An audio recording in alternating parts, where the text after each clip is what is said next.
Good hello and welcome back to another episode of Wargaming Whenever. The Wargaming show that happens whenever because I am terrible at organizing anything. So tonight we have myself, we've got Cal as usual, The white edition. looking like a coconut as always. And The we're inside this time. on, yes, inside and outside almost, although actually it looks like he's turned the gain on his camera down and is no longer looking ghostly. And we're also joined by Mark, no relations to the Despoiler. Um, he is a mate of mine. He loves chaos, and we played a game on the weekend, which we will talk about. But before we get to that, I do apologize for the delay. We had some issues with Google not wanting to play ball with letting everyone in, as well as Cal looking very, very pale. We almost had to send him to the hospital for a blood transfusion. I disappeared in a snowstorm. To get started, as always, let's start with games we've played recently. Me and Mark played a game recently. We also had Chris. It was a three-player free-for-all fighting over the genes. But just before we get to that, Cal, have you had any games recently? I have actually. And now this is a strange one. So I haven't spoken much about it, but I have been toying with a homebrew version of Chess Hammer. So basically, setting up a chessboard, troops as pawns, all those kind of things, and then trying to work out what mechanics from each system can actually be somewhat playable and not absolutely ridiculous. So squats are out then. Squats are out. Actually, almost everything is out because, if you're the thing I ran into, so I started off just using plain old data sheets. And then the position that they started on the board, that was the position from traditional chess that they took, and that was their movement. That got the movement part was fine. I think that's kind of colloquial enough to work anyhow. The issue I had was a set rule to make it more interesting of you can't just take a piece, you have to fight and roll dice for a piece. So you're basically getting into combat. Ooh. Yeah. I'm wanting to play demons for this. And that's where it got really, really interesting. So I quickly found out that half of the strats are useless. Some strats that you wouldn't usually take became very powerful, and you can't run the same mechanics as far as wounds and damage goes. Because if you're looking at moving a pawn, so my stuff at home, for example, was Harlequin versus Night Lords. You can't really throw a single Harlequin player into the Queen, which was my Demon Prince. Yeah, that seems like a fair matchup. Yeah. And talking in 40k terms, you can't do that. That nobody would do that. Nobody would ever send a single troop into your basically. He's always my HQ with Dirty Fighter, which is amazing on the chessboard. Well, look, I would because I'm a lunatic. So yeah, I've been playing around with a bunch of mechanics. I haven't got it completely smoothed out yet, where I'd be comfortable in kind of taking it to somebody and say, hey, check this out, let's have a game. But definitely far enough that it's at least hilarious to me while I'm playing it. But no, a few more kinks to work out, and I think this is something that would be absolutely fantastic on a stream. Look, Because I agree with you on that. And as soon as you get the kinks worked out, we're loading up Tabletop Simulator, we're throwing in some models, and we're giving that a go. That sounds great. Yeah, and so obviously it can't work the same with points values. So what I've done there is a kooky kind of way of you only get your positions, and they can be filled out however you please. You have a limited points system. I've been working around the 100-point mark for weapons upgrades for whatever side you take. So a total of 100 points can be spent on war gear. And then because we're not actually using CP in list building so much with detachments, I've given 3 CP to be used while building. And then you always start with 1 CP and you just gain 1 regardless, unless your king's not there. But if your king's traditional, not there, the game's over for chess, I do exactly. believe. I've played a few different. I used to play chess quite a lot in high school, so I've played quite a few variations. So I have tried it. As far as tabling goes, as far as trying to work out, once you get the king, is that gone? And I'm also trying to work in objectives and secondaries. That makes this a lot more interesting. That just would make it interesting. A complete mishmash of this kind of thing. It's been fun. Yeah, kind of kept it under wraps for quite a while. I know that I've posted in the chat a few times that I've wanted to do it, but I've been working on that now for a couple of weeks, and I damn near want to release this as a system. Like, catch me on Kickstarter next month. Oh, he'll do it too. Believe me, he'll do it. Secondaries sound quite complex. Did you play the? I think it was Battle Chess. There was a computer game. Yep. Yeah, I can't remember even what system it was based on. I don't know if it was perhaps fantasy, maybe, or certainly a fantasy kind of genre. But yeah, that might have played that on my old 486 DS266 or something. Yeah, no, I remember that. There's actually there's a DOS ROMmed version that you can get now if you want to emulate it. It hasn't aged well. Let's put it that way, but it's not bad. Yeah. Fair. Cool. Sounds good. Yeah. Well, so what was this game that you guys had? So it was a 3-player free-for-all. I bought Pure Demons, first time running Pure Demons, and as classic me, for the first time I run a codex all by itself. I literally just throw everything that I have for that army on the table just to see what sticks.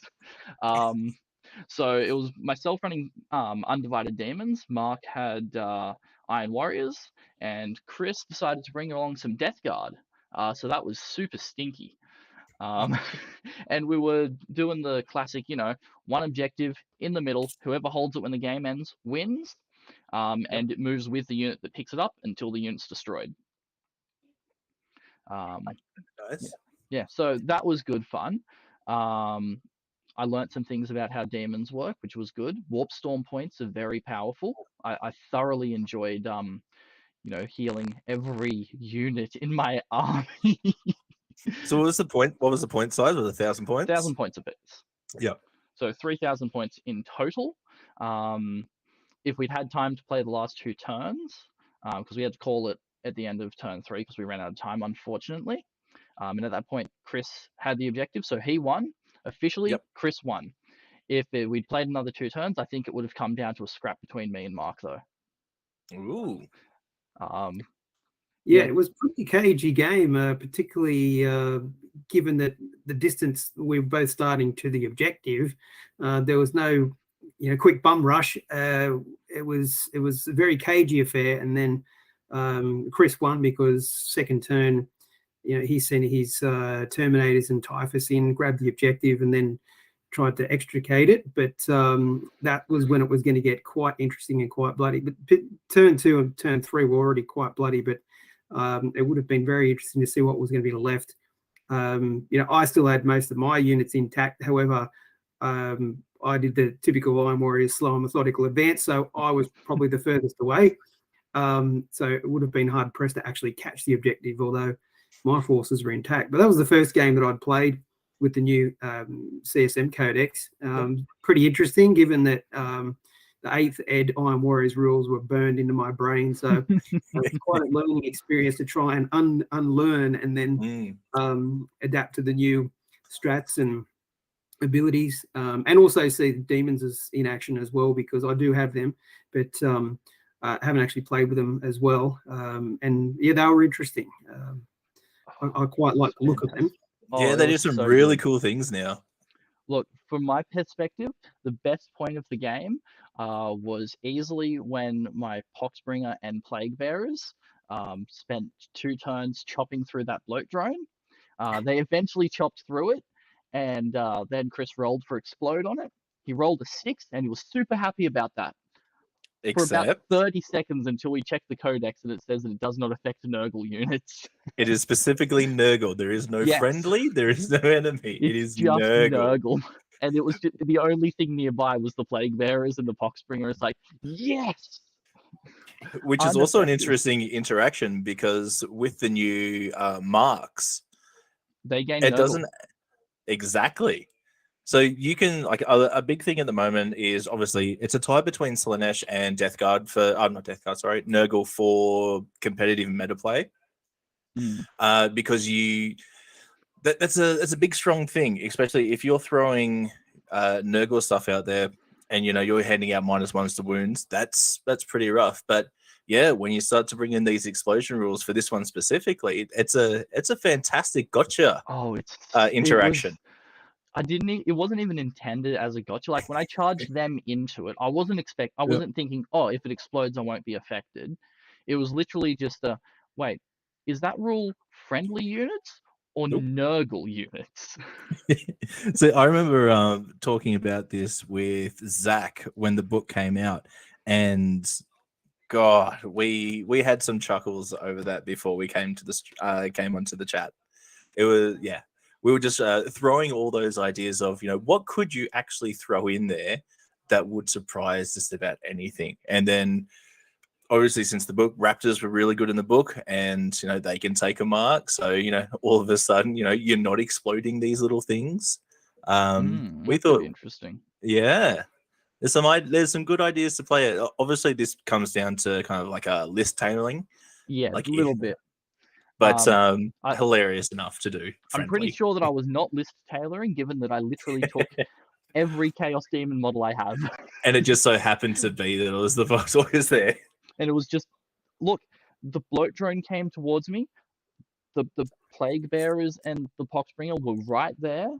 And they just went in and did their job. The only reason I put them in there was to tire it up. So I don't want this thing playing with my other stuff. Because those. To be fair, that plague drone was only going to do one mortal wound to that unit. So I think I'm not sure if you even healed that turn, but it certainly healed one of the turns, and your mask basically went from 1 wound back up to 4. Yeah, so useful. Yeah, that was fun. I deep struck and being pure demons, I was able to use the deep strike the leadership characteristic away. I was going to say, I've never heard the past tense of deep strike before. I've never heard the word deep struck.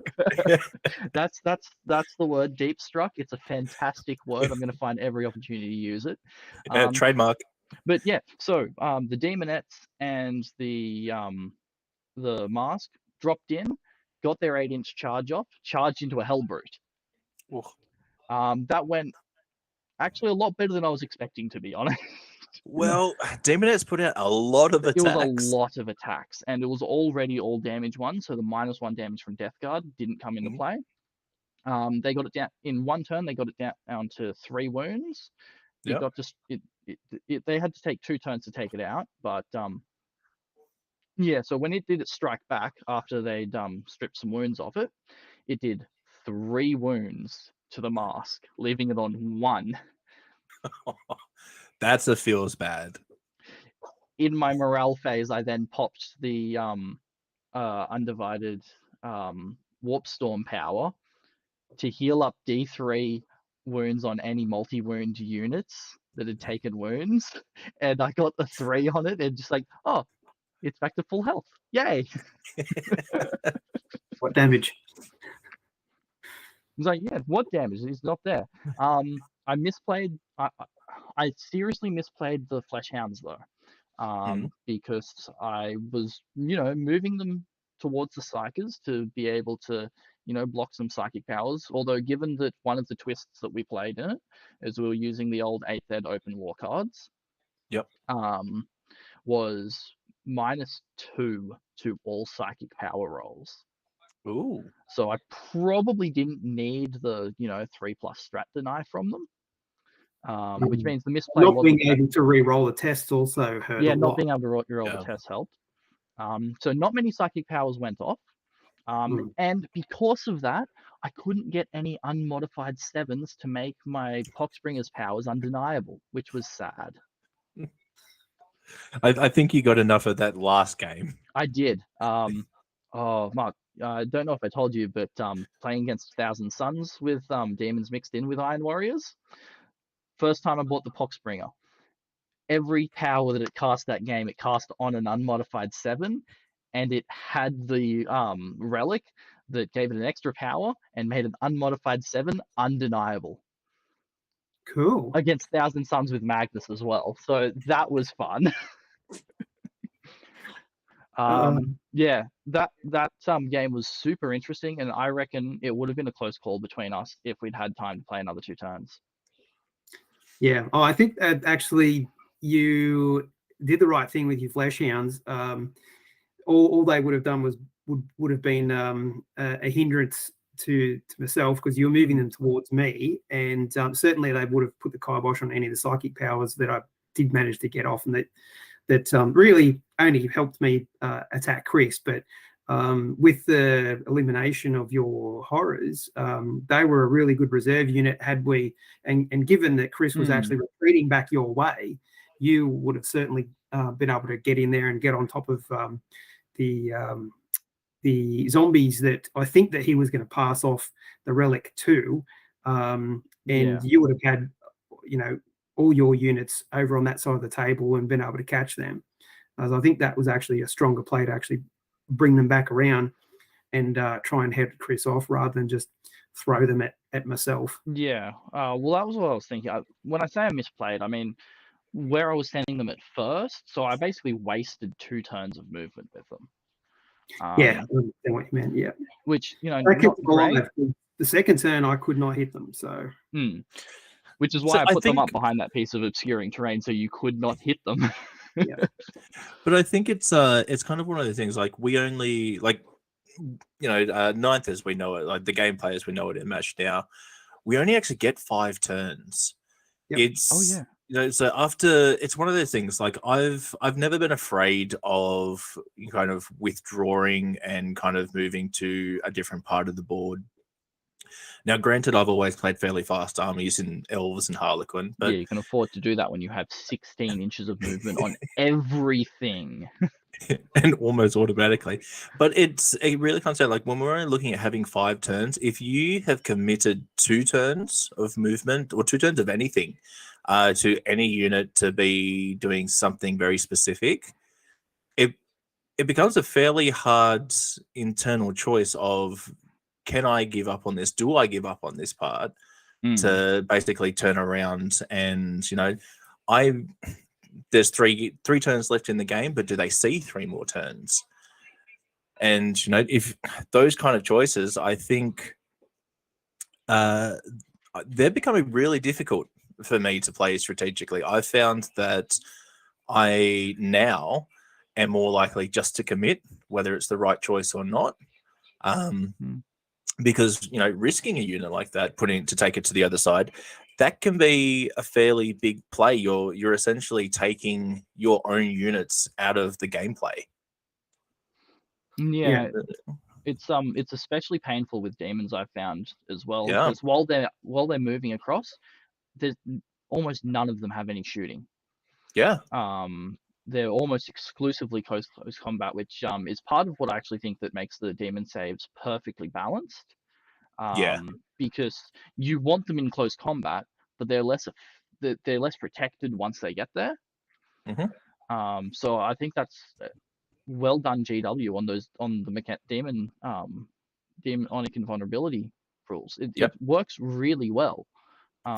It's not a big deal that it's unmodifiable, because you get into close combat with most of them, you survive them, hitting you. You're going to kill a couple just by butting them with bolt guns. Yeah. And look, I think the unmodifiable thing, that's kind of fair, because your opponent can't modify it, but you can't either. You can't take advantage of like cover or anything. Well, depends if you have a very specific corn relic. There's one specific way you can, but you can. Let's be honest. But see, even that has its own set of parameters, kind of thing. You know, it's only against damage 1 weapons, which you do run into quite a bit in this game, but it's not game breaking. No. Being able to put a Bloodthirster on a 3-up ranged save would be very broken against things like multi-melters. Yes, yeah. Like the 4-up is almost kind of fair. I don't want to say too much, being a Harlequin player and having 4+s across the board. I think but 4-up is pretty well balanced. If it was 4-up yeah, all of the time, which actually for the particular things I'm thinking of, that you'd want to use high strength weapons, it is, because they're all characters. Yeah. But look, so far I think like I haven't felt untouchable with them. yes. Not even once. I mean, horrors. Okay, there was one moment where I kind of felt a little bit untouchable, and that was with the horrors, and when they were taking all of the bullets from a 10-man unit of Scarab Occult Terminators. See, but you want them touched. You want to be able to bring them back and get you closer to that bloody objective. I wanted them to die there so that I could turn them into blue horrors. Like, oh look, I'm now on that objective. You have given me more. Which was fantastic. Well, look, I've already said what I think my unit of the game was. Mark, what do you think your unit of the game was? Well, I would probably have to pick. Well, I was actually surprised with the damage output of my Terminators. I only had a 5-man squad of Terminators, although that wouldn't be my pick.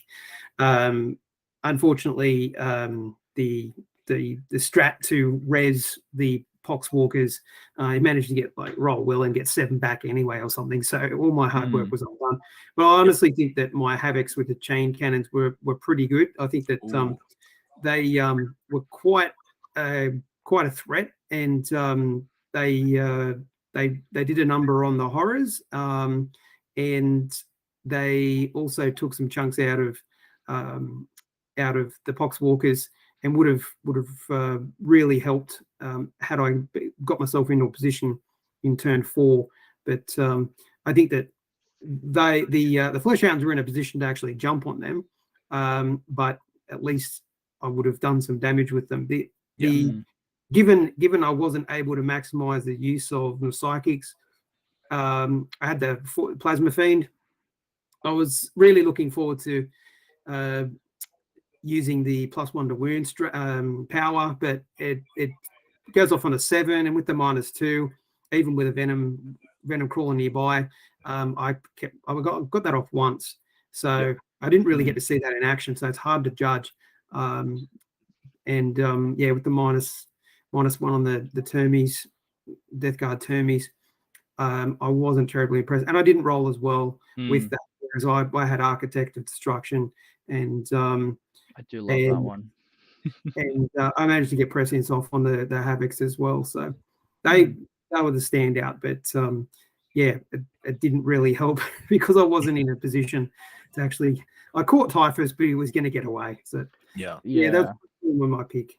Oh look, I probably would have sent the Fleshhounds into the Havocs if I hadn't taken such heavy casualties with the Bloodletters and the Demonettes. Because at that point I was like, I'm feeling a little light over on that side of the board. I mean, I still had 8 Plague Bearers and the Poxbringer, but it's only going to take Typhus getting a lucky advance off, and I'm not going to be able to catch him with those. Yeah. Whereas at least with the Fleshhounds, 12-inch movement base, they're quick little things.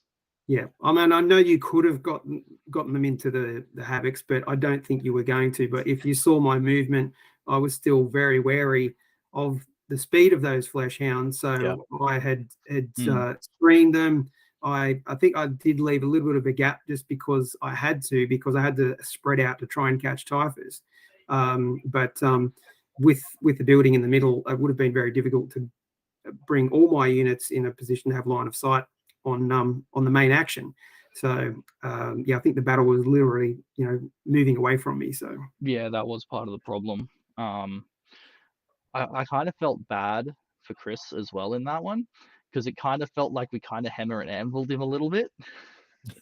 Kind of, yeah. But he was the one who actually yeah, was brave and ran out there. But he actually had the strategy. I don't know if he thought of it himself, but as I mentioned, like if he was able to offload, well, he was going to get out of combat with Typhus.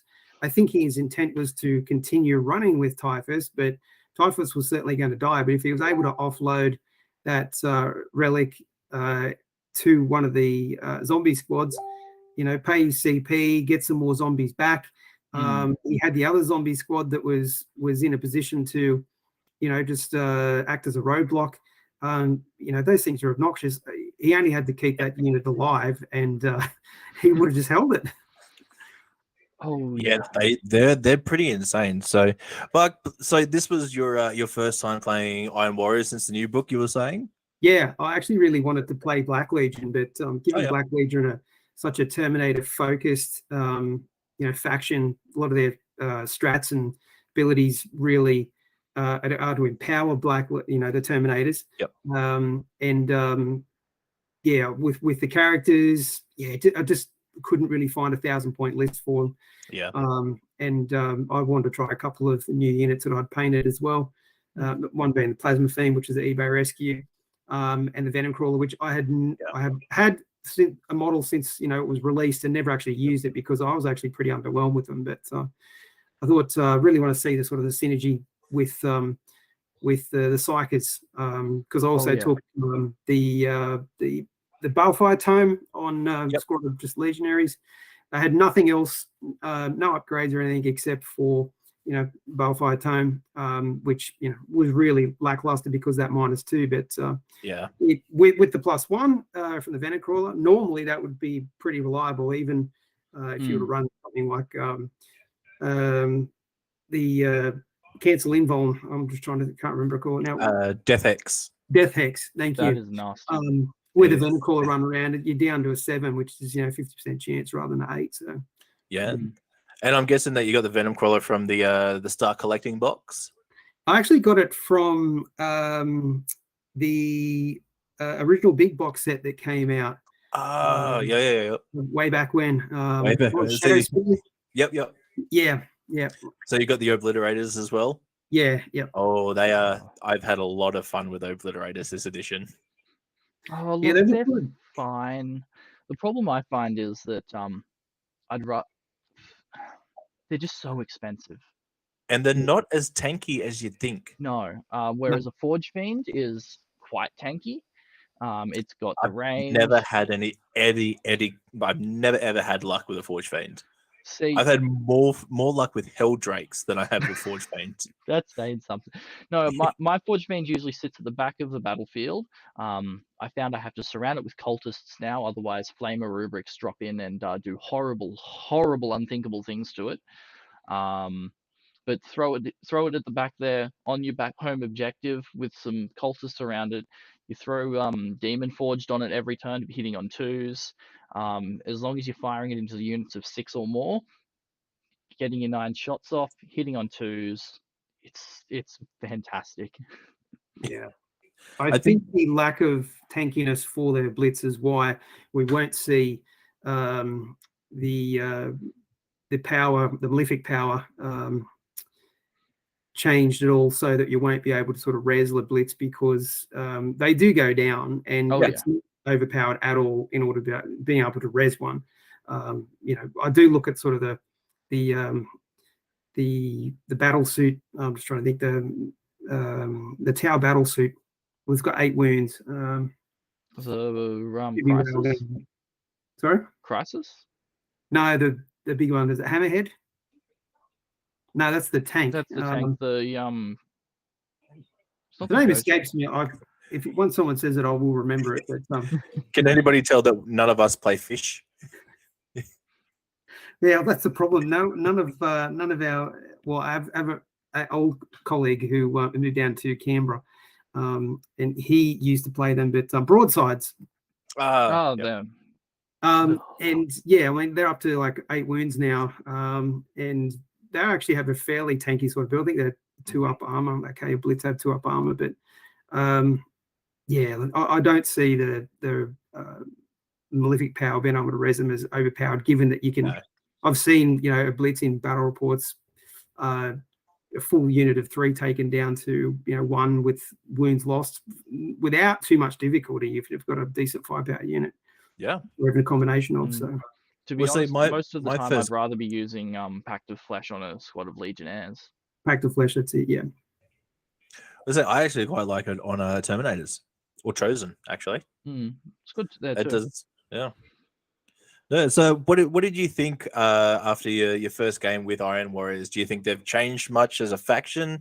Like the same kind of idea behind them, or? Yeah, no, they have changed. I actually do like them. And granted, it's a pretty narrow sample, only having one game, but I've on my YouTube channel, not that I've put out much content, but I put out 2 videos, 2 reviews of the CSM Codex. One was a sort of a quick overview, and then another one was a deep dive in all the trays, relics, and strats and that. Yep. And I ranked the legions, and Iron Warriors came out, I think, 6 or 7. So based on scoring what tools they had available, I wasn't expecting much. And given some of their strats I thought were really poor, like tank destroyers, for example, I really missed the old tank hunters strat. And unfortunately, I think some of their strats were just too strong, given that you could use them on any vehicle and whatnot. That's all being curtailed now. And in the video, the math is there for what you get from tank destroyers, and it really isn't much. But I rated their Legion trade as quite good, even though we lost the minus AP aspect to it. But they get a really strong offensive ability, and they get a strong defensive ability, which I think is the best of both worlds. So they did have some really good situational abilities. And if you're running a firepower setup, I think they work really well. Unfortunately, and this is where I'll test it in future, although given Jono actually runs Iron Warriors, I'm probably going to focus on Black Legion or World Eaters, because World Eaters is sort of my pet legion, playing them. But I would like to see how they go up against the proficient melee force, because I think it's like any firepower faction, is once they get caught in melee, they don't have the tools or the equipment, etc., to or the strats, any of the abilities to be able to fend them off. So it'll be interesting. Yeah, I've seen so I play Night Lords, especially since the new book's come out. And with Jono playing Iron Warriors, I go looking for battle reports specifically for Night Lords first. And it seems, I don't want to say it's a hard counter. Night Lords have probably the worst Legion trait in the book. Yeah, they do. But now that we have Demons to soup with them, it's become a very usable trait. And with how quick they can be, not even in terms of, they're not adding speed or anything crazy, but being able to spend a CP to deep strike a turn earlier, that we can really start to get some really big interactions turn 1, first turn kind of thing. And I've seen that, as you were saying before, when you start to put some very melee focused kind of units into something that's primarily, stand back and shoot, that can be a bit of a wall breaker.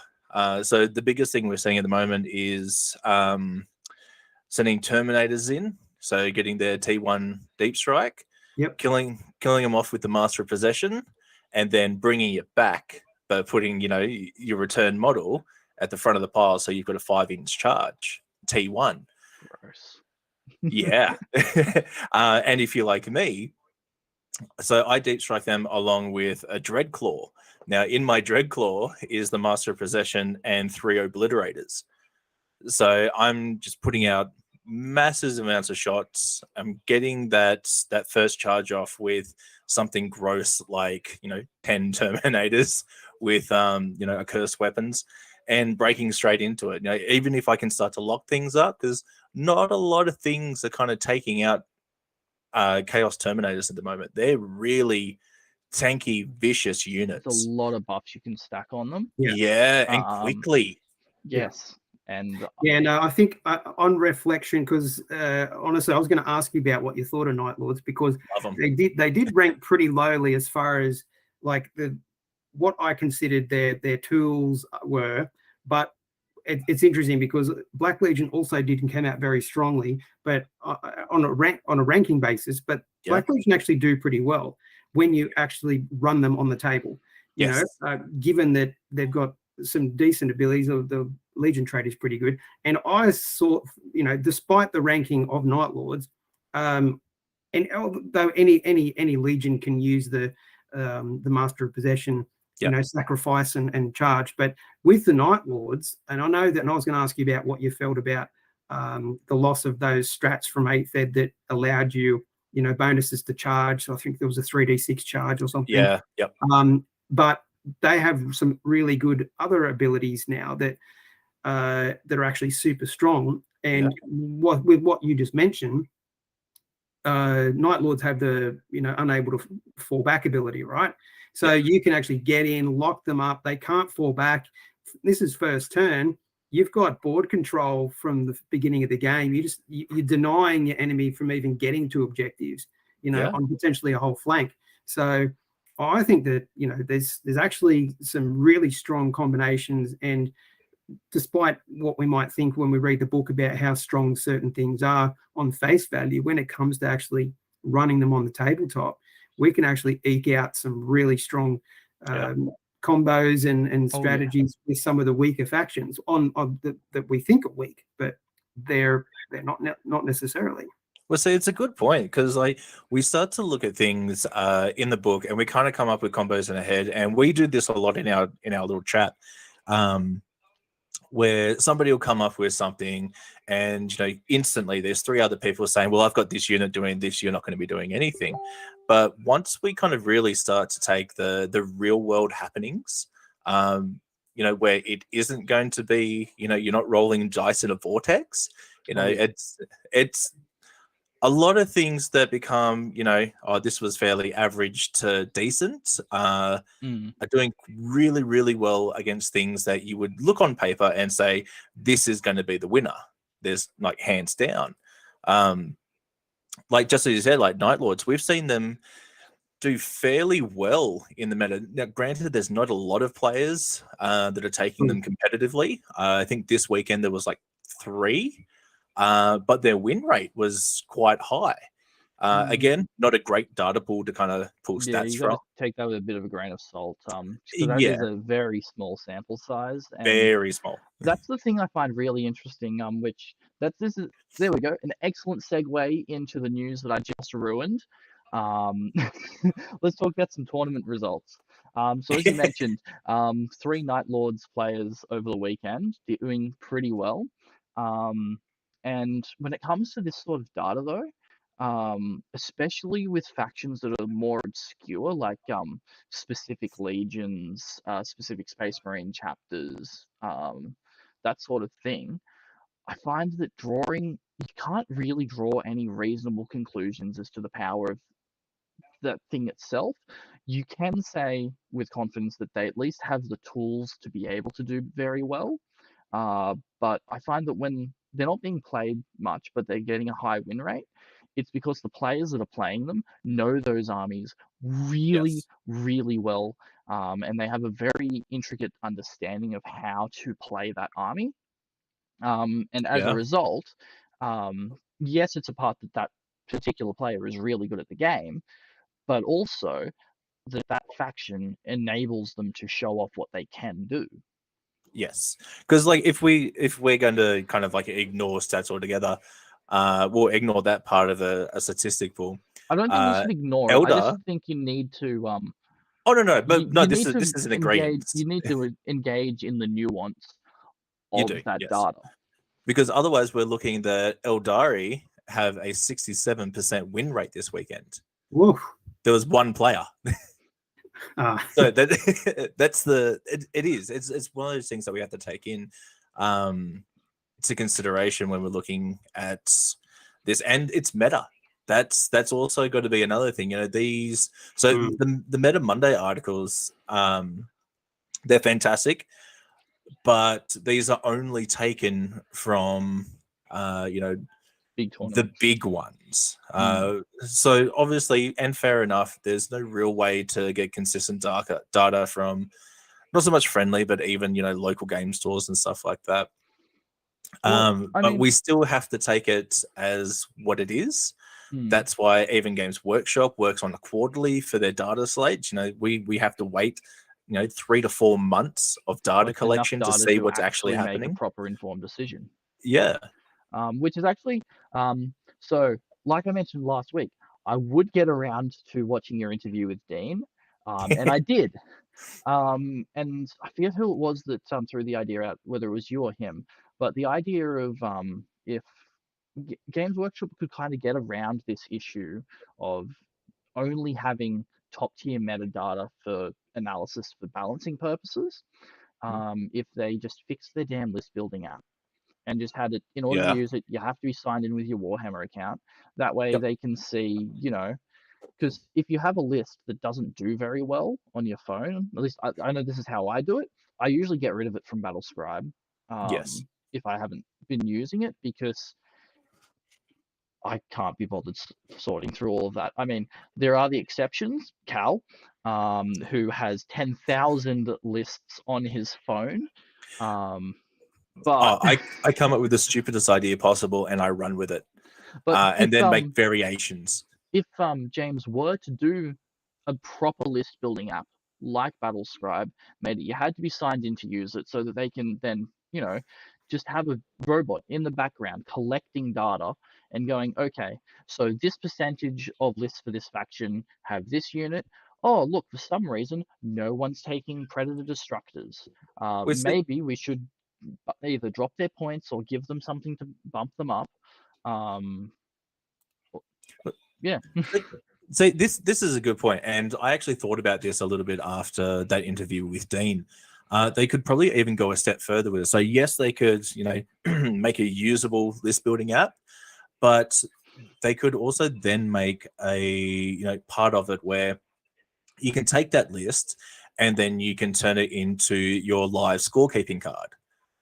And then, if you're doing that, then you can, you're still going to be popping up a bit like Battlescribe does, where it's giving all your stats and bits and pieces, abilities, and what you've actually taken in war gear and psychic powers. But then you can also start to, once you get through the game, if this unit has been, destroyed, mark it off, that data sheet kind of goes away. But then you can actually mark down, what secondaries are people taking for this specific list? How many turns on average are these units lasting? What is the actual win rate kind of looking like? And what's the victory points actually looking like at the end of the game?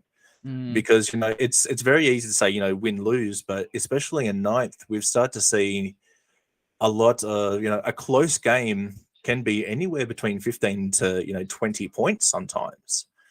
And it doesn't take a lot to really pull out in front at the very last minute in that last turn. I think, taking it a step further, I think that's actually something that would be very, very doable by James, and that would keep a really, really good record of what's going on. Now, yes, you probably would have some people abusing this. Yeah, I'm a bit I have hesitations when it comes to user reported data like that. Just because it's so easy to game if you know what you're doing. It is. And you are a spiteful little prick. But in saying that, it's also that's going to be our only trade-off. Otherwise, it has to be meta standings to kind of use as our data pool for balancing. I don't overly think that there's a happy middle ground in there.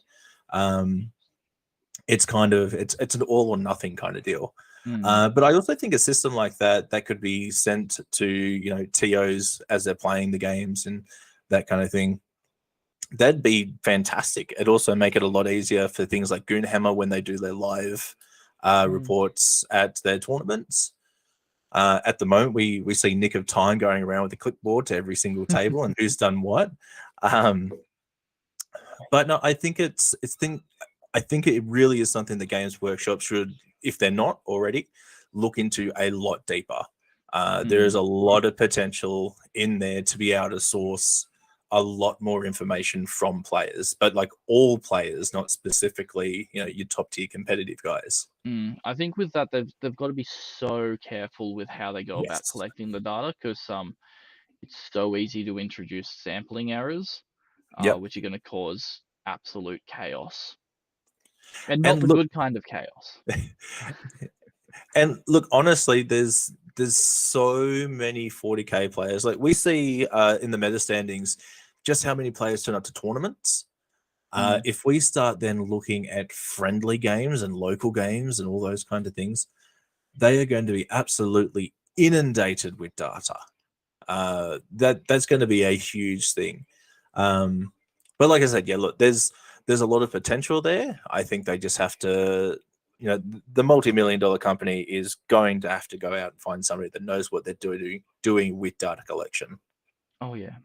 But I think honestly, it would be better for the game as a whole. It'd be better for everybody. Oh look, even if honestly, I reckon the main reason why I think that doing a list building app that works, and it's kind of sad that we have to set that as kind of a bar they have to get over. You have to beat the free guys that are doing your job for you and better. They need to at least hit that bar. But if, like I said, if they do that, then rather than going out and trying to generate data, they're collecting data that already exists. Yes. And it's the kind of data that it's a lot harder to game with that sort of data. Just because it's not user reported. You can't really lie as easily about it.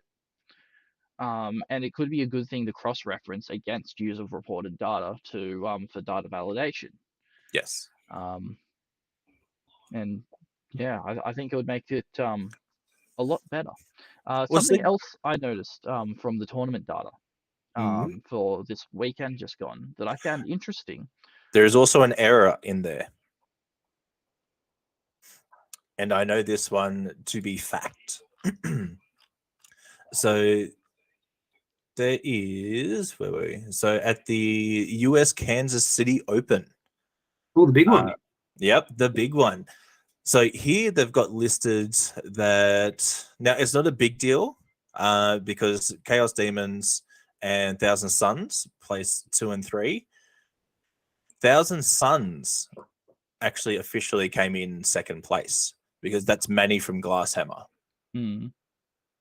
So that was something that surprised me a little bit. These things are it's very rare for there to be an error in here.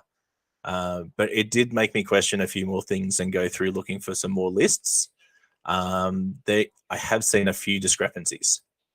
But for the most part, it still somewhat evens out.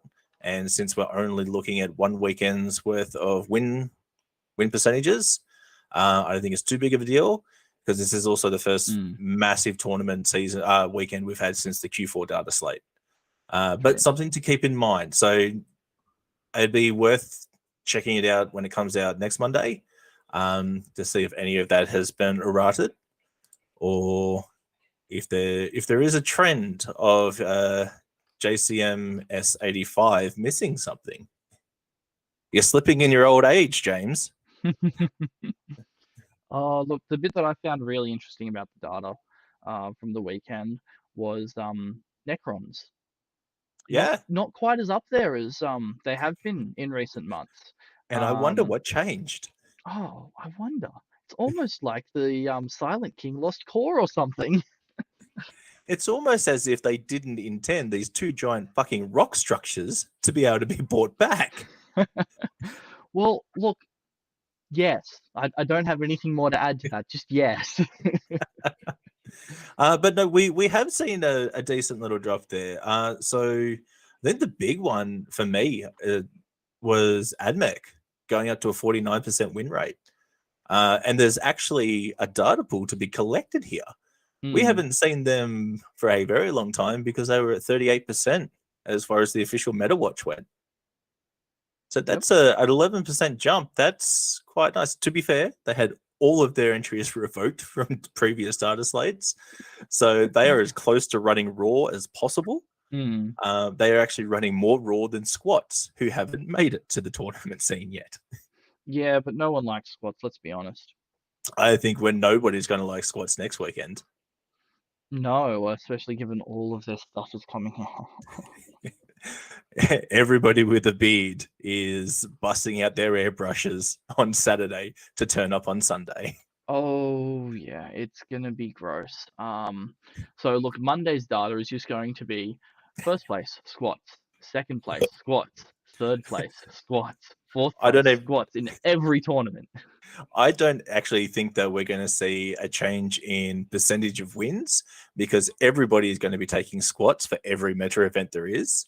Yeah, so squats are just And going to land at a 50% win rate because every game is just going to be squats versus squats, and regardless of who wins, squats win half the time. Yeah, that's what's going to skew it. perfectly balanced.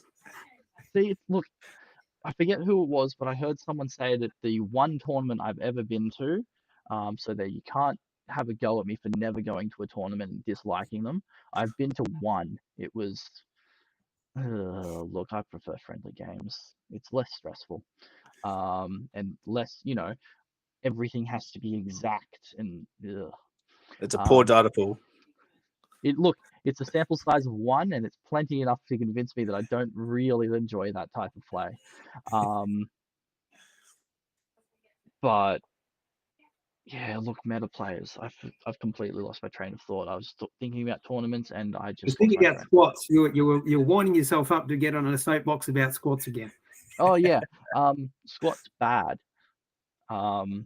Please nerf them into oblivion for the next 30 years. I honestly don't think squats are going to be that oppressive when they come out. Like we've already seen the big part nerfed, the unmodified I sixes. suppose. And honestly, after the last Q4, things have shaken up a little bit. And we're seeing different armies come out that we haven't for quite some time.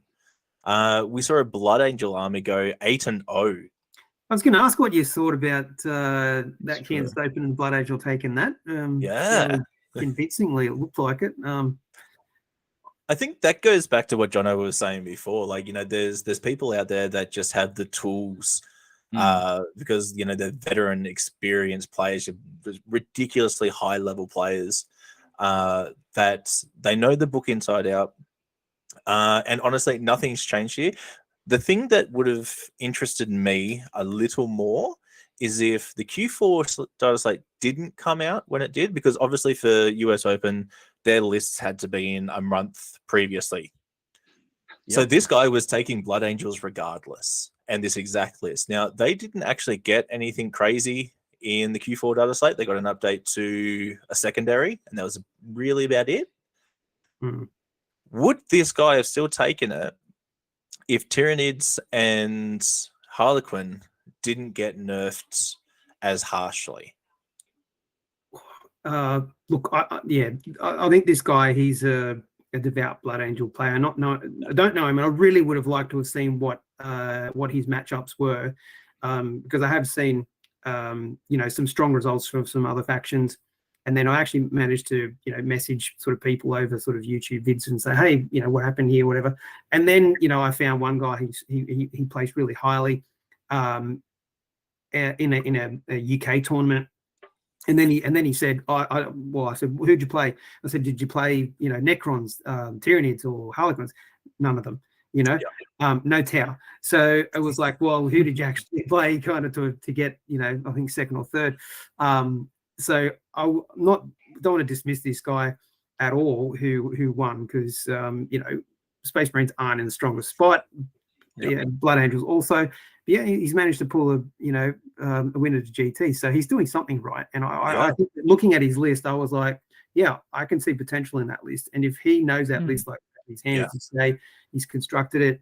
I think that that any competent player who has the tools, and I'll have to admit, GW is getting better and giving the factions the tools they need. although you have to take them in obviously the right list. That's up to the player, and obviously a bit of luck and get the right draws. I'm not sure if this guy met a hard counter for Blood Angels, but yeah, that's why I think the matchups are particularly important. But I was impressed, but cautiously impressed. Well, see, it's a good point because the Kansas City US Open specifically, they've always run on basically you get 4 games to play before the brackets start. Now, there's quite a few people that enter these ones and very high level players, but also a lot of newer players or inexperienced players. So you're right. I think you're right on the money. I think he's done extremely well. I think he is a very good player. But I think the matchup thing there as well was probably what's carried him through a little bit more. I'd say it helps, that's for certain. Yeah, a lot of veteran players would be going and thinking, they're going to have to deal with Harlequin, they're going to have to deal with Thousand Suns, they're going to have to deal with Tyranids. Nobody was really expecting field. Nobody was expecting the Smash captains. But yeah, so I think that's probably the idea he's built around. I'll have to go out and I did find his list, but that tab's closed. Yeah, it's a super mobile list. Yeah, and he was super speedy. Yeah. And that was the one thing. Like, he couldn't do everything with that list, but the things he could do well, he could excel in. Well, that's the thing with that's what I took from it. That's the thing with your match play mission packs. You don't have to do everything well like you do if you're playing Tempest. You have to do like 3 secondary objectives well, and that's it. Yeah. And survive, obviously. Sorry to interrupt. Going back to what you were saying about the tournament stats, I mean, just a couple of points I want to make. I think if GW hasn't already, they need to hire a statistician. And I think that if they come up with software that they can provide not just the list building app, but tournament, running software that can feed data back. I'm particularly interested in the secondaries because they really drive, tournament games, competitive games. And if they can get the data back, I mean, that's why I'd love to see what secondaries this guy took, if they varied at all, or he just focused not for, basically 7 out of 8 of those games, he took the same secondaries and, that's what his list was set up for, or if he varied them, because I know that I'm on a Discord, which I don't often get on, but I know there was a guy, it was a World Eaters Discord, and there's a guy who actually created a tool where it was basically a matrix. It had all the factions and what secondaries you should take when you were versing them as a World Eaters player. It was very interesting given that, you have to be adaptable. But, you might want to actually structure your style of play, your list in order to focus, as John said, on certain secondaries. And just concentrate on those. And it's, you're totally focused, and that way you can probably train and concentrate on getting those secondaries. And if you don't, well, that's going to make it more difficult. But it is easier, I think, than having to think and react dynamically. That okay, unless you had sort of this tool like this matrix, which is what World Eaters players were having to do, is okay, I'm facing this opponent now. What secondaries am I going to take? Because they couldn't just rely on the same secondaries in every mission. Yeah, well, so that's a good point, because especially when you get to like your local game kind of stuff, because who are they? WPN. So the guys that do like your Friday Night Magics. It's Wizards. Who, great work, Wizards. Actually, no, look, great work, LPG. Don't get me started on that, please. We'll be here all night. But so they actually have their own systems that you get an entry for if you are a stockist in a store to keep track of all the local data. And so they say that they keep track of that for things like the prizes, and if you want to start going into their championships and GTs and stuff that they hold for Magic. So it's really not out of the question for Games Workshop to do the same thing. Like every store has Games Workshop reps. I know there's only 2 reps in Australia, that is Australia and New Zealand. That's not a hard thing to give out. And like they've already seen Wiz, they can do it. They can't deliver a damn release on time, but they can keep track of their that was an entirely their fault, but we won't go into that in depth. Oh, look, I think it wouldn't be that hard for them to do at No. all. It'd be a really simple rollout, like, you know, because I used to own a store, so we had a login specifically for our store onto the Games Workshop site, and our rep rang every single week to take our order over the phone. You know, so the support is already there, the access is already there. It wouldn't be a lot at all to create one more app to kind of, you know, one more web portal to actually give stores access to be able to keep those kind of data points. And, you know, if they could do that and, you know, at least make their army builder workable, Oh yeah, they can send that into, you know, the local TO, whoever's doing the, you know, running the store stuff. They can put that that, you know, your lists into what you've taken for that specific tournament, and that can all be passed on with your winning statistics. Although, as a TO, do you really want to be transcribing all of that data from the paper score sheets into a web portal? Well, see, this is what I was talking about with the you know, if they could also do if they could keep track with the scorecards on the phones, because if all they have to do then is send that to the TOs, that's not a big deal. yeah. That can all be scanned in. And we've already seen like, I know we're talking like manual labor here, but we've already seen scanning apps on our phone that can go through, detect what, you know, our handwriting is, convert that to text, or, you know, convert that into whatever else. It would be a shame if one of the players was a doctor. But yeah, I don't think that's really out of the question. Now, we are probably getting a little long, a little overly bloaty and windy, but that's GW, that's 40k. It's all very, very doable. Now we can all obviously sit here on the internet not having a piece of GW at all, saying it's very, very doable. Because Look, we don't. To be fair, I have a for piece of GW. You have a few pieces of GW. I do have a few pieces. Okay, well, at your next stockholders meeting, you might want to introduce a point.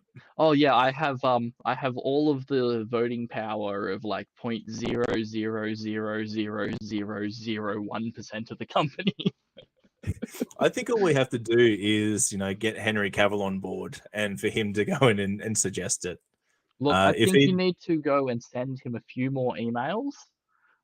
Have you right as a shareholder? Whereas, yeah, we're just concerned gamers. That's all. Oh look, Cal, did you end up getting a response from Henry Cavill? I did not. I was thinking about it a little bit tonight, of looking up his production company and management, because those things are listed. Probably the way to go. And then go, or now it gets creepy. I have a thing that I'm very good at using the internet to find people. So you're creepy. I wouldn't say creepy, but it's not normal. It synergizes with the Night Lords well, so yeah. But so, for example, I found actor, writer, director Kevin Smith's home address, those kind of things. Super creepy. Yeah, and I can Google Street View his house. I can hear HR calling right now. Go away, Zach. He's a private investigator, not a stalker. Okay. Yeah. Of course. So I've done this. I've actually done this a few times in my life. Not for celebrities, but for lost family members, kind of thing. Even down to finding. No, I'm not going to say that. That one is a little creepy. But no, I thought about. So there was a story about there was a story about Henry Cavill's nephew, 7-year-old nephew. He goes to school dressed as Superman. And like the teacher asked him, why are you dressed as Superman? He says, because my uncle is Superman. And then, you know, she tried to tell him, no, he's not. Superman's just a character. Turns into this whole big ta-da. Kid goes off his head, gets sent to the principal office for, you know, acting out, that kind of thing. Calls the mother. The mother then laughs at the reason and then goes home and rings her brother-in-law, Henry Cavill, to then drop his nephew off at school the very next day. Which means out there in the real world, Henry Cavill has family. I can find these family. They probably won't be blocked and have agents that'll kind of, turn this stuff off. Now, is that a line that I want to cross? No. Is it a line I will cross? Plausibly. Wow. Now, just to be clear, I'm not talking about contacting his 7-year-old nephew. Good. I was just about to ask that. I would be looking for the brother or the sister-in-law, and then contacting them. Look, I think they should just contact you. If anyone related to Henry Cavill is watching, please contact Cal before he gets any creepier. Look, you can message me. Yes, now, yeah. You can message me, or I can leave a note on your car. That's up to you. Both solutions are acceptable. Anyway, we need to move along because we are running out of time very quickly. And by running out of time, we are over time, and we need to get through over under. So, as always, I have the squats coin. I'm going to flip it. If it comes up with the squats, we go an overpowered unit and we nerf it. If it comes up with Warhammer, we go with an underpowered unit and we make it good. Feel free to read from that whatever you like. So I'm going to flip it, and then you're both going to remind me about which one was which. All right, heads I win, tails you lose. It is squats. We're going overpowered again, 3rd week in a row. What was our overpowered unit? That was the Hearthkin. Yeah, actually squats. It's actually squat. God damn it. I was looking at them earlier today. They're still gross. I hate them so much. Why do they get a medic for 5 points? I don't get it. Why do they get the Mark of Zinch that comes with a 1 CP fucking protocols to return dead things for 5 points? For 5 points, they also get that scanner, which I saw at Batroot, which basically precludes the need to have a lord or captain wandering around with them in order to be able to get the reroll. I'm like, everyone else has. I'm sure the Eldar, I'm sure the Space Marines that have comm units. Why are they not able to access something like that? It's just for 5 points. Yeah, it's just so many tools. That's wrong with this faction. They've got so many tools, and this was the infantry unit. Fair enough, they've only got 1 troops unit, but you name it, they've got a tool for it, and it's just unbelievable. See, that's not an excuse. I play Harlequin. We have like one of each thing. Like that just because they get 1 troop choice doesn't necessarily they mean to get every awesome rule from every book, but better. That's right. And cheaper. It's so dumb. Anyway, I think we're all in agreement. It is very dumb. Just the whole unit is. Look, I've got it up on my other screen and I'm crying inside. Capable for its points. Given that you're looking at, they've only got 1 wound, but 12 points each. 12 points, yeah. And pretty tough. I understand you can get them up to like toughness 5 or even toughness 6 or something. Well, the toughness 4 base with a 4-up save and a 4-up invulnerable save. They reduce the where's the thing that reduces the first damage to 0? That's the Medipack. The Medipack. So yeah, for then 5 points, you can reduce the first damage to 0. They have built-in can't re-roll the wound roll, can't re-roll the damage roll. So if you hit them with, not that really matters that much, they're only 1 wound, so your damage roll probably doesn't matter much anyway. They get built-in they get built-in armor of contempt, which means once they decide to take armor of contempt away from Space Marines, like if they bring out Space Marines 2 and they don't just put it in the codex and they decide to actually take it away, squats still get it. Mm-hmm. But see, that's not even the gross thing. Like, to me, I think the biggest issue with squats is how reliable they are, even down to their advance. It's either 3 or 6. But to give that as a guaranteed, to say I am advancing, I am moving my 8 inches, that's a little hard to deal with. Making those guaranteed movements or those guaranteed turns or whatever's going on, once you start to guarantee something in this game, that it takes away a lot of the actual interaction. Oh yeah. Because you don't have to make that move. If you know you're not going to make it, you don't make that move. Whereas things like Howling Banshees, the closest they got in 8th was, they could advance, what was it, 2d6 or something crazy? But that wasn't guaranteed. You can roll 2 1s. I've done it before. It happens one in every 36 that you do. Yeah. But when you start to guarantee things like that, that is really, really hard to play against, because they know where they are going to be or where they can be, if they can or can't make it. And once you start to get a foot in this game of being able to plan out future steps that are going to go off, that is really, really hard.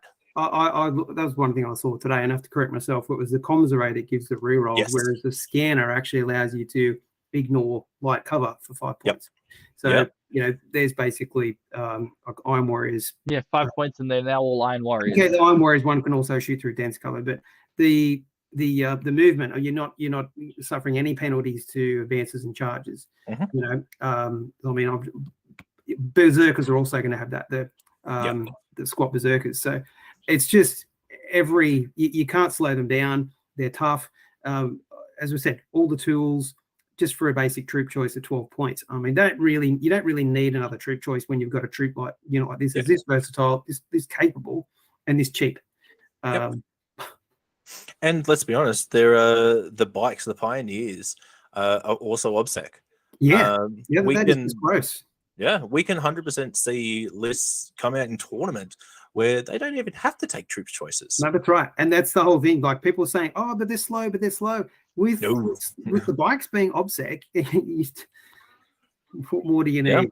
Yeah, and these bikes, the things that can that are auto advancing if they choose to, they've already got 12-inch move, and they have a 12-inch pre-game move. That is for something that's supposed to be a very slow army. These things are across the board. Yeah. That's first by the time the first movement has finished, they're 30 inches. Oh, it's gross. But back on the Hearthkin Warriors. So they're broken in every way under the sun. How are we fixing them? Do you think just points increase, take rules off them, give restrictions to rules? What are we thinking? This is going to be a hard one. I actually put this in a video that I put out yesterday. The hard thing, I think, is going to be for squats to be kind of nerfed and balanced out, is for the same reason it's what GW have been doing in the data slate. So trying to nerf specific combos instead of specific units. That is going to be really hard to do that internally in a book like the Leagues of Voltron. I know it's Voltan, but it's Voltron today. It's Voltron. It's always the Leagues of Voltron. It's always Voltron. But that's going to be the hard thing, because all these abilities, they're good. They're not amazing. They're good. But the issue that I have with the book is everything is good. There's no drawback. But the way that they're kind of stacked and the way they're played and the way that they lend themselves to be played, if you start kind of changing a few of those, I'm not saying that if you change one, it'll call crumbling down. But if you start changing 2, maybe even 3 things, that book kind of falls over on itself. And I think that's going to be a really tricky thing for GW to balance without destroying them.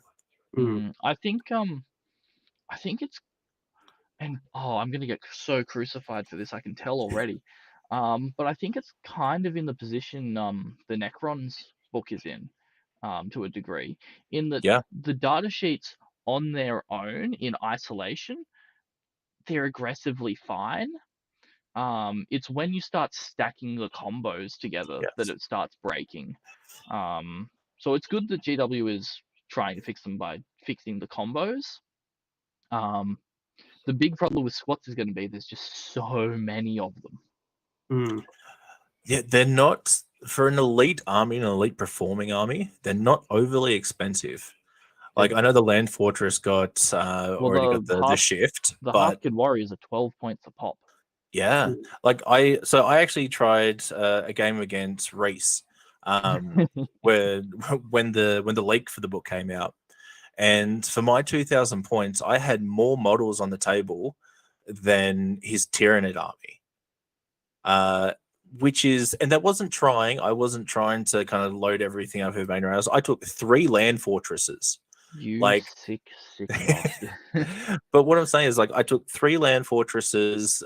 There was a high Carl, a standard Carl, just a standard Grimnir, and then I think there was 3 units of warriors, and that was it. Like, but there was there was also Chthonian berserkers. There was 3 lots of 5 in there. That is a lot for 2,000 points for any army. Like 3 massive tanks, 3 then 20 man units, 20 squat units of troops.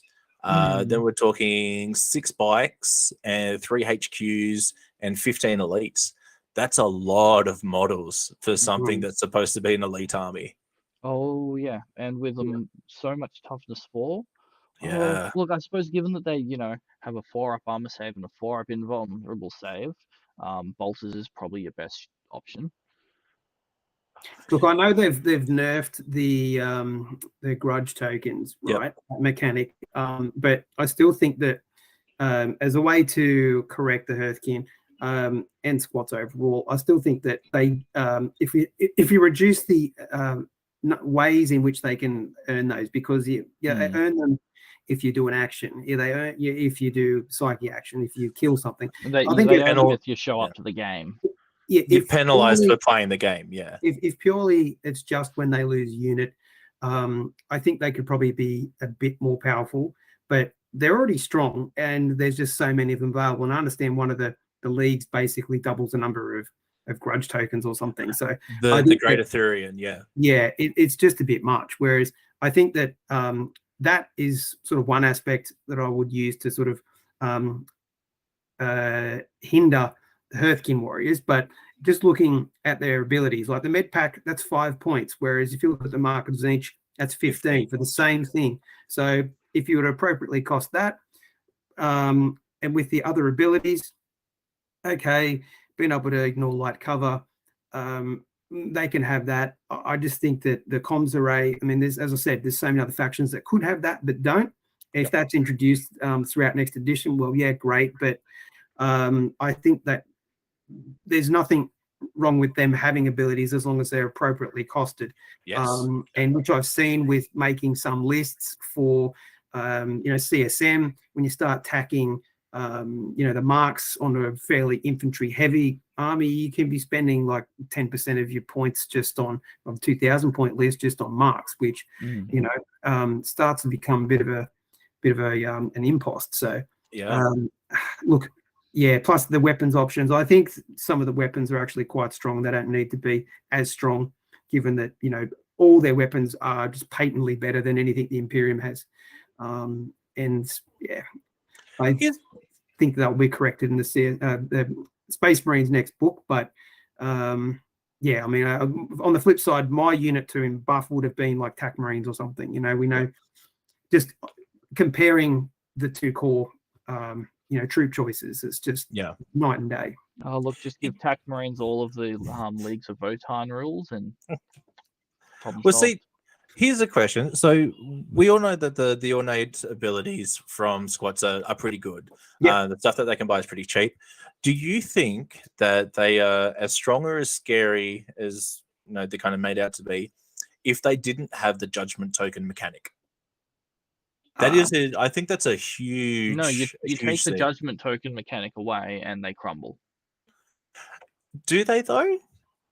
I would like to play a game before and after with the same list just to test it, because I think that with the amount of judgment tokens they can get, it is a strong mechanic even still. I think it's been neutered, but it was ridiculous before, so that's why they had to neuter it.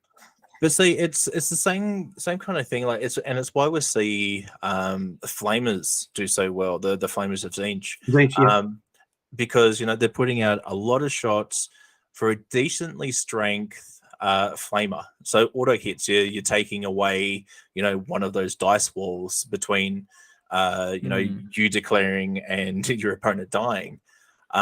which that's the issue that squats kind of have with the judgment tokens. You know, they've taken away the wound roll, which the wound roll, if you ask me, is kind of the more important one, because that then very much goes off, you know, what's the strength of your weapon? What's the toughness? Do they have any other abilities to kind of go through? They're skipping something that strength and toughness has been a massive part of this game for 35 years.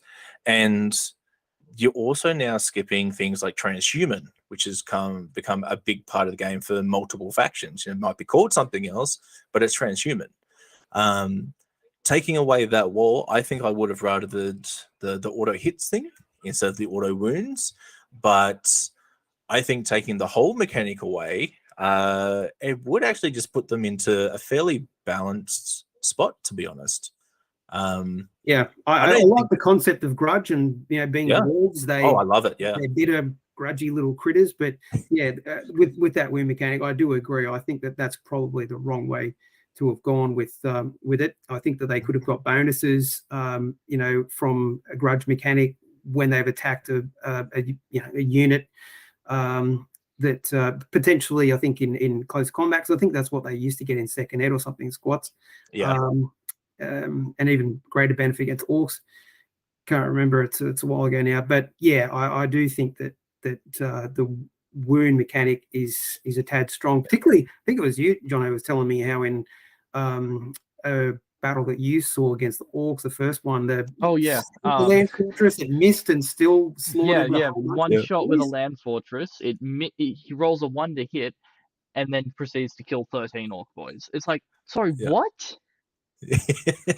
Yeah, it can be quite horrible. So I still think that the judgment mechanic, it should have applied to the wound roll. So your wound rolls of, you know, 4, 5, 6, depending on judgment tokens, become an unmodified 6 to wound. That, I think that's strong, but that's not overpowered, and you still have those 2 phases of rolling dice before anything actually goes off. So I reckon I've been saying this ever since I saw the leaks of the book, if they transferred it from those hits become auto wounds to those wounds when rolled become unmodified 6s, it also doesn't flop half the book that requires things to be unmodified 6s. I think that would have been a much cleaner way of going about it, while still keeping a really cool mechanic, a really cool idea at its base, and not completely crumbling half of a book. But yeah, I think they've got some really cool ideas. I'm really excited for 10th. And not just because Fulgrim's coming back. That'll be interesting, but it will have to be a discussion for another time, as unfortunately we are very over time and definitely have to wrap up now. So thanks for joining us, Mark. It's been great. I've been a person, and this has been Wargaming Whenever. Like, subscribe, follow us on Facebook, and do whatever you do on Twitch. I don't understand it, and I'm never going to. And we will maybe see you next week. Bye. Cheerio.